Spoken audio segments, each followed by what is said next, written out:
Reflections in Crystal Alexander stood by the champagne fountain, crystal flute untouched in his hand, as he observed Nora from across the room. She was surrounded by a constellation of the art world's brightest stars, people who had ignored his emails for years now hanging on her every word. The Guggenheim curator was showing her something on his phone, probably images from his private collection, while Sofia Hernandez, the notoriously critical writer for Artforum, actually laughed at something Nora said. "She's remarkable," came a voice beside him. Julian appeared at his elbow, expression carefully neutral. "Everyone's asking why she isn't featured in the exhibition." "I'm well aware," Alexander replied, his tone clipped. As the crowd shifted, revealing Nora in animated conversation with the Vandermeers, billionaire collectors who rarely spoke to anyone outside their tight circle. Alexander felt himself transported back to their first meeting. Had been raining in Tokyo, the kind of gentle, persistent shower that blurred the neon lights into watercolor smears. Alexander had ducked into the tiny gallery to escape the downpour, not expecting to find anything of interest in the student showcase. Then he saw her photographs, stark black and white images of elderly couples in parks, their weathered hands telling stories words never could. He'd been studying one particular image when a soft voice said in slightly accented English, "They've been married 62 years. He's losing his memory. But he still remembers how to hold her hand. Alexander had turned to find Nora standing beside him, her camera hanging around her neck, raindrops still clinging to her hair. No makeup, dressed in simple jeans and a worn sweater, yet somehow more compelling than any of the polished socialites he regularly escorted. "You captured their whole history in a single frame," he'd said. Professionally impressed, despite himself, she had smiled, that same unguarded smile she was now bestowing on the Vandermeers. Not their history. Their present. That's all any of us really have. They'd spent the entire evening talking in a tiny ramen shop, rain drumming on the roof. By midnight, Alexander had purchased all 5 photographs in her showcase. By dawn, they'd kissed beneath a clearing sky, the Tokyo Tower glowing amber in the distance. "Alexander, did you hear me?" Julian's voice pulled him back to the present. "What is it?" "Lady Bristol is looking for you. And Cartier's marketing director wants to discuss commissioning Nora for their new campaign." Alexander's grip tightened on his glass. This wasn't how tonight was supposed to unfold. Nora was meant to observe from the periphery, not become the centerpiece of his carefully curated exhibition. Across the room, Nora felt his gaze and glanced over. For a moment, vulnerability flashed across her features, a silent question only he could read. Is this okay? The memory of their last significant argument surfaced unwelcome in his mind. It had been 3 months ago, after he'd asked her to leave separately from a small dinner party at his apartment. "I'm not ashamed of my work," she had said afterward, voice quiet but firm. "And I need to know you're not ashamed of me." "It's not shame," he'd insisted. "It's protection. This world, my world, it devours authenticity. It will change you." She had looked at him with those clear, perceptive eyes. "Are you protecting me from them, Alexander?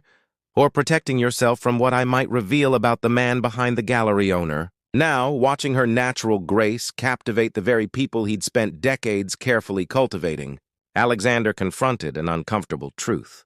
Perhaps what he feared wasn't Nora being rejected by his world, but her succeeding in it entirely on her own terms.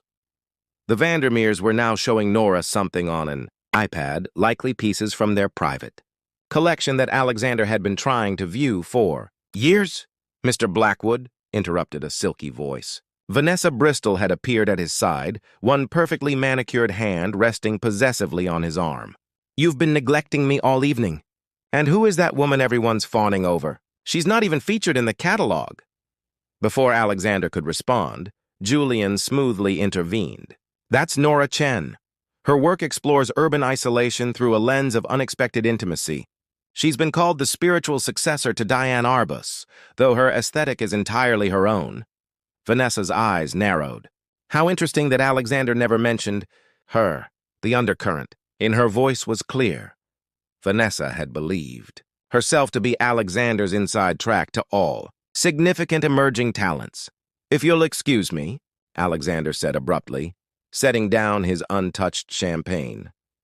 He moved through the crowd toward the exhibition's centerpiece, a massive Montrose photograph of a solitary lighthouse against a storm. He needed space to think, to regain the equilibrium that had served him so well throughout his career. But as he stood before the powerful image, Alexander realized with startling clarity that the isolation depicted in the photograph, once something he had admired as strength, now seemed merely lonely. Behind him, Nora's laughter floated above the crowd, authentic and warm. When he turned, he saw her showing her own simple camera to a group of fascinated photography students who had somehow gained entry to the exclusive event. In that moment, watching her share her passion without pretense, Alexander faced the most frightening question of his carefully constructed life. What if everything he thought he was protecting was actually what was holding him captive? Strangers no more. Olivia Reed watched the sunset from her favorite bench along Crescent Bay's shoreline. The evening breeze carried the scent of salt and jasmine, a combination unique to this tucked-away coastal town she'd called home for just 8 months. Watercolor skies reflected in the calm waters as she sketched idly in her notebook, fingers smudged with charcoal. "You caught the light perfectly," said a voice above her shoulder. Startled, Olivia looked up into warm brown eyes belonging to a tall man with an easy smile. His dark hair fell slightly across his forehead as he gestured toward her drawing. "I'm sorry," he said, taking a step back. "I didn't mean to intrude. I teach art at the local high school. Habit of looking at people's work, I guess." "It's fine," Olivia replied, finding herself smiling back. "I'm still getting used to the way light hits the water here. Different from Chicago. I'm Nathan. Nathan Chen," he said, extending his hand. His palm was warm against hers, fingers gentle yet firm. "Olivia Reed." That chance meeting blossomed into coffee the next morning, which led to dinner the following weekend. Nathan showed her hidden tide pools and secret hiking trails leading to breathtaking views. They discovered shared passions for jazz music and terrible sci-fi movies. His laughter was infectious, his patience remarkable as he taught local history to disinterested teenagers, and his tenderness when helping Olivia navigate her new life in Crescent Bay made her feel seen in ways she hadn't experienced before. 6 months later, they moved into a small cottage with blue shutters and a garden that bloomed year-round. Olivia's illustrations for children's books could be done anywhere, and Nathan's family had lived in the area for generations. "You need to meet my mother," Nathan said one evening as they prepared dinner together. "She's been asking about you constantly." Olivia nodded, pushing away a flutter of nervousness. "I'd love to." Vivian Chen lived in an elegant Victorian house overlooking the bay. She greeted Nathan with effusive warmth, embracing him tightly before turning cool, appraising eyes toward Olivia. "So you're the illustrator," Vivian said, the statement neither a question nor a compliment. Her handshake was brief, her smile not reaching her eyes. Throughout dinner, Vivian spoke almost exclusively to Nathan, asking about his students, his colleagues, his plans. When Olivia attempted to join the conversation, Vivian would nod politely before redirecting to Nathan. "She's just protective," Nathan explained on the drive home. "Dad passed away 5 years ago. It's been just her and me since then." As months passed and their relationship deepened, Vivian's coolness remained unchanged. She never explicitly rejected Olivia, but referred to her as "your friend" when speaking to Nathan, despite their obvious commitment. When Nathan proposed during a moonlit picnic on their cliff, down on one knee with a vintage sapphire ring that had belonged to his grandmother, Olivia's joy was tempered only by the thought of Vivian's reaction. "She'll come around," Nathan whispered against her hair as they embraced. "She just needs time." But as they drove to share their news, Olivia wondered if time was something Vivian would ever willingly give her.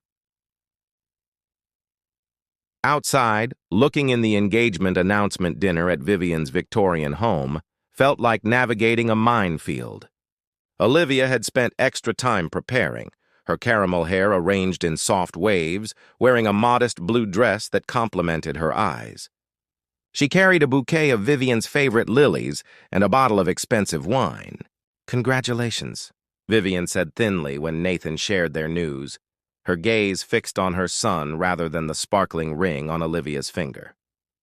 "This is unexpected." "We've been together almost a year, Mom," Nathan replied, his arm protectively around Olivia's waist. "Of course, darling." Vivian's smile tightened. "I just thought you might want to establish your career further before such commitments." Throughout dinner, Vivian spoke of family traditions, emphasizing the Chen legacy in Crescent Bay. "The Chen name goes back 4 generations here," she reminded Nathan. "Your father would be proud of how you're carrying it forward." When wedding planning began, Olivia's attempts to include her future mother-in-law backfired consistently. Vivian dismissed venue suggestions with faint criticism. "That's rather modern for a Chen family event," and questioned every decision from flowers to food. "I've prepared a guest list," Vivian announced one evening, sliding an extensive spreadsheet across the table. "These are all the important connections your father and I cultivated. They should be included." Olivia scanned the document, recognizing barely any names. "This would double our guest count, and we were hoping for something intimate." "The Chen family has certain obligations," Vivian replied coolly. "Nathan understands this, don't you, dear?" Nathan squeezed Olivia's hand under the table. "We'll look it over, Mom." Later that night, as they readied for bed, Olivia finally voiced her frustrations. "She doesn't see me as part of this family, Nathan. I'm just some outsider who happened to catch your attention." "She's traditional," Nathan sighed, pulling Olivia close. His fingertips traced soothing patterns along her back. "The Chens have always married within certain circles. You're different. That scares her." "Different how?" Olivia pulled back to study his face. "Independent, artistic, not from here." He kissed her forehead. "All the things I love about you." Despite Nathan's reassurances, each interaction with Vivian left Olivia feeling increasingly invisible. At family gatherings, Vivian introduced everyone but her. During a dress fitting, Vivian accidentally referred to Olivia as Nathan's current girlfriend to the seamstress. The most painful moments came when Vivian spoke of the future. "When you have children, Nathan, they'll need to understand their Chen heritage," she'd say, as if Olivia weren't in the room, as if these hypothetical children wouldn't be half hers. Olivia tried everything, researching Chen family history, learning to cook traditional dishes, even offering to incorporate Chinese wedding customs into their ceremony. Each effort was met with the same polite dismissal. "You don't need to pretend," Vivian told her during one such attempt. "Nathan appreciates authenticity, not imitation." 3 weeks before the wedding, during a final menu tasting, Vivian cornered Olivia in the venue's garden. Her voice was low but clear as crystal. "You know, in Chinese culture, a woman becomes part of her husband's family completely. She takes their name, their traditions, their identity." Vivian adjusted her silk scarf. "But that requires true commitment, true belonging, not just legal paperwork." Olivia's chest tightened. "I love Nathan. That's my commitment." "Love?" Vivian echoed with a small, sad laugh. "That's the beginning, my dear, not the qualification." The photograph. Unseen. The exhibition had reached that golden hour when champagne had loosened ties and tongues just enough for truth to slip through the carefully maintained facades of the art elite. Alexander stood at the periphery, watching Nora become the gravity center of his own event. The irony wasn't lost on him. "She's extraordinary," murmured Hiroshi Tanaka, who had somehow materialized beside Alexander. The Japanese photographer rarely spoke unprompted, making his comment all the more significant. "Yes," Alexander acknowledged simply. "Yet you keep her hidden," Tanaka continued, his accent thickening his words but not their meaning. "Like hanging masterpiece facing wall." Before Alexander could formulate a response, commotion erupted near the exhibition's north wall. Julian was hurrying toward him, genuine alarm breaking through his assistant's usual composure. "There's been an incident," Julian said in a low, urgent voice. Waterline damage in the north wing. One of the pipes above the Montrose triptych is leaking. Alexander felt the blood drain from his face. The triptych, 3 massive photographs capturing the same Manhattan intersection at dawn, noon, and midnight, was not only the emotional centerpiece of the exhibition, but also insured for $8 million. Has it been damaged? He asked, already moving toward the north gallery. Not yet, but museum staff are evacuating that section and moving the photographs. The problem is... Julian hesitated. What? Alexander demanded. The leaked water damaged the supporting wall. The curator wants to relocate the triptych immediately, but the only suitable wall space is where... Where what, Julian? Where we hung that experimental piece. The unlisted one. Alexander stopped walking abruptly. The experimental piece was his own private indulgence, a haunting photograph Nora had taken of him at his most vulnerable, asleep in early morning light in her apartment. His face was partially obscured, the image artistic rather than personal, but anyone who knew him well would recognize him. He had hung it in a quiet corner of the exhibition without listing it in the catalog, his one small rebellion against his own carefully maintained public persona. "Take it down," he ordered. "Now." But as they reached the North Gallery, they found a small crowd already gathered around Nora's photograph. Among them stood Sofia Hernandez from Art Forum, her critical eye taking in every detail. "Exquisite work," she was saying. The vulnerability juxtaposed with classical composition. "Who's the artist?" The museum curator looked uncomfortable. "It's uncatalogued. Part of the private collection, I believe?" Alexander watched in frozen horror as Nora herself approached the group, unaware of the unfolding situation. She stopped abruptly when she saw her own work displayed, the photograph Alexander had purchased but sworn would remain private. Their eyes met across the room. In that moment of silent communication, Alexander saw hurt, confusion, and something worse, disappointment. Nora's voice, when she spoke, was composed but cool. "That piece isn't supposed to be part of the exhibition." Sofia Hernandez turned to her with interest. "Are you familiar with this work?" The moment hung suspended in time. With one word, Nora could expose everything. Their relationship, Alexander's hypocrisy in displaying her work while publicly keeping her at arm's length. Alexander found himself unable to breathe as he waited for her answer. "I'm familiar with the photographer," Nora said carefully. "The piece was intended for a private collection." "Well, whoever created it has extraordinary talent," Hernandez declared. "The intimate knowledge of the subject is palpable, like seeing through the mask to the man beneath." The irony of the critic's words was not lost on anyone who understood the true situation. Museum staff arrived with rolling walls to begin relocating the Montrose triptych, creating momentary chaos that Alexander used to approach Nora. "I need to speak with you," he said quietly. They found momentary privacy in a small alcove displaying early daguerreotypes. The vintage photographs of long-dead subjects stared at them from their antique frames, witnesses to another tense moment in time. "You displayed it," Nora said, her voice carefully controlled, "after you promised it would remain private." "It was a momentary weakness," Alexander admitted. "I wanted some part of our truth present tonight, even if no one else understood it." "So you chose the one photograph that maintained your anonymity while showcasing my work without credit."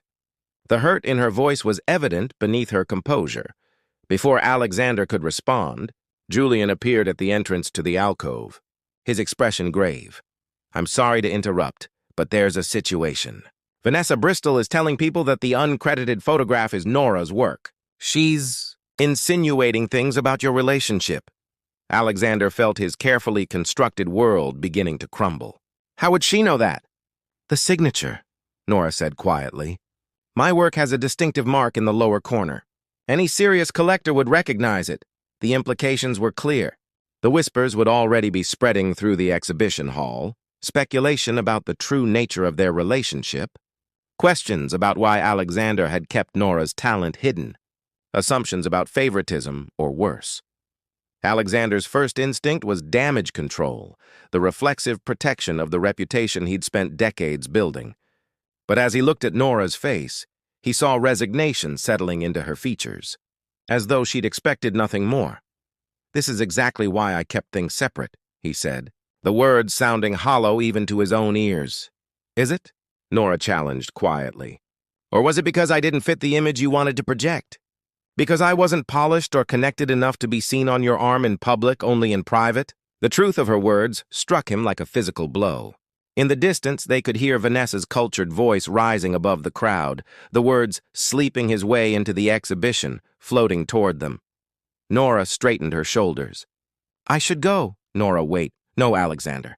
For a year I've waited. Waited for you to see that I don't need your protection or your platform. I just needed you to be proud enough of what we have to acknowledge it."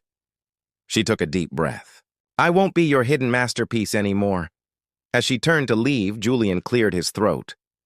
"Mr. Blackwood, the Times reporter is asking for a statement about the uncredited photograph and Ms. Chen's work." The moment of decision had arrived. Alexander looked from Julian to the retreating figure of Nora, and for the first time in his carefully managed life, the path forward was both terrifyingly clear and completely unknown. Part 5. Gallery of Truth. The murmurs of the crowd ebbed and flowed like tide pools as Alexander made his way to the center of the main gallery. With a subtle gesture to the string quartet, the music faded, and the gathered elite of the art world turned their attention to him. Vanessa Bristol stood near the champagne fountain, her smile sharp as cut glass. The Vandermeers watched with curious interest. Sofia Hernandez from Art Forum had her notebook poised, sensing a story beyond the exhibition itself. In the periphery of his vision, Alexander spotted Nora near the exit, her hand already reaching for the door. "Before we conclude this evening," Alexander began, his voice steadier than he felt, "I believe I owe you all an apology for an oversight in our program." The crowd quieted further, intrigue rippling through the room. The unlisted photograph in the North Gallery, the one many of you have been admiring, is the work of Nora Chen. Heads turned, seeking her in the crowd. Nora had frozen by the exit, her expression guarded. Ms. Chen's work should have been featured prominently in this exhibition, not relegated to an uncredited corner. Alexander took a breath. That failure was entirely mine, and it stems from a personal truth I've been reluctant to share.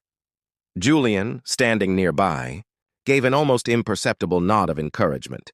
For the past 14 months, Nora Chen has been an important part of my life, not just as an artist I admire professionally, but as the person who has challenged me to see beyond the careful image I've maintained for 2 decades. The silence in the room was absolute. Even Vanessa Bristol appeared, stunned by this uncharacteristic display of vulnerability. From New York's most guarded gallery owner, the photograph in question captures a moment of genuine intimacy, something I've spent most of my career avoiding in both my personal life and the art I promote. I chose safety over authenticity, control over connection. Alexander's eyes found Nora's across the room. I was wrong. He moved from the center of the room toward her, the crowd parting silently to create a path between them.